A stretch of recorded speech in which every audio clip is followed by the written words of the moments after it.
does a qualitative graph describe the relationship between quantities? Think about this question during the lesson. An express train reaches its travel speed of 150 miles per hour shortly after leaving the station and travels at this speed for an extended period of time. What would a qualitative graph of the distance the train travels over time look like once the express train reaches its travel speed? What is the relationship between time and distance?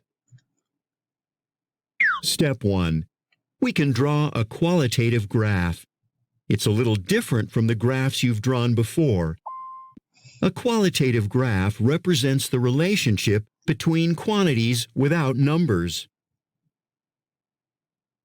You begin by identifying the independent variable, which is time, and the dependent variable, which is distance. We also need to identify the intervals. An interval is the period of time between 2 points of time or events.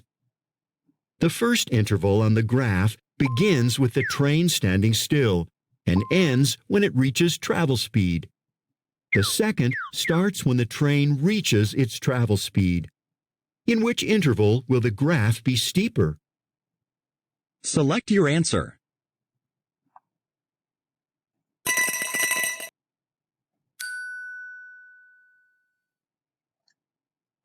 Step 2. Let's determine the relationship between the two variables during the second interval. At the beginning of the first interval, the time and distance are both 0. The express train starts moving at a speed less than the travel speed. The distance increases as the time increases. The second interval starts when the train reaches its travel speed of 150 miles per hour shortly after leaving the station. The distance continues to increase as the time increases. Since the train is traveling faster in the second interval, the graph is steeper in this interval.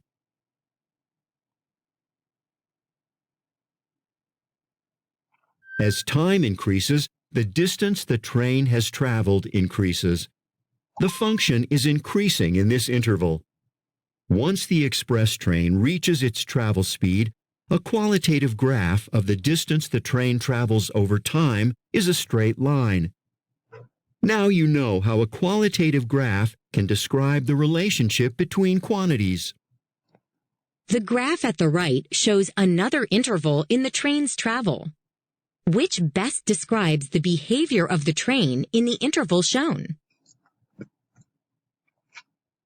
As time blank, the speed of the train blank, the function is blank. By looking at the direction of the line, it is going down from the y-axis. So as time increases, as time increases,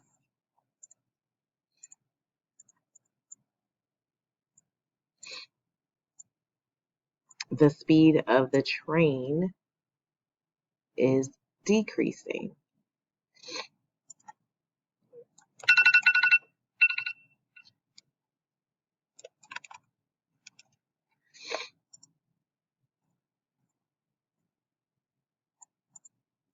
Okay, so decreasing. So the function is decreasing. I'm just going to see if I can copy that. No, I don't think it allows me to copy. Decrease.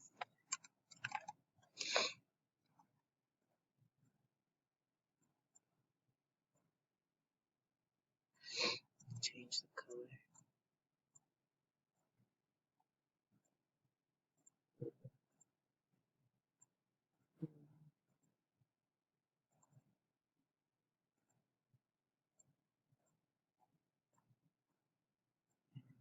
Blue.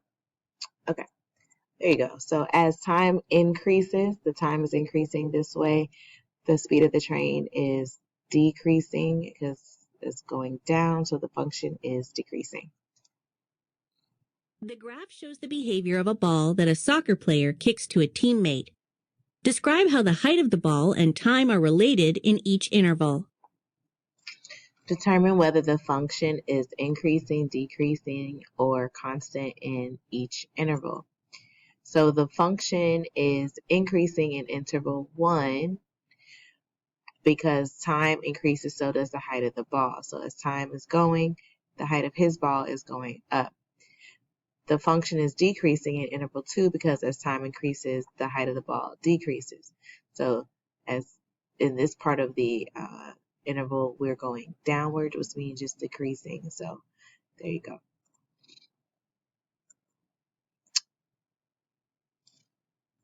The graph shows the behavior of Skyla's skateboarding at a skateboard park. In which interval is the function increasing, decreasing, and constant? So, okay, let's map this out. So intervals are just separations of the graph that we see.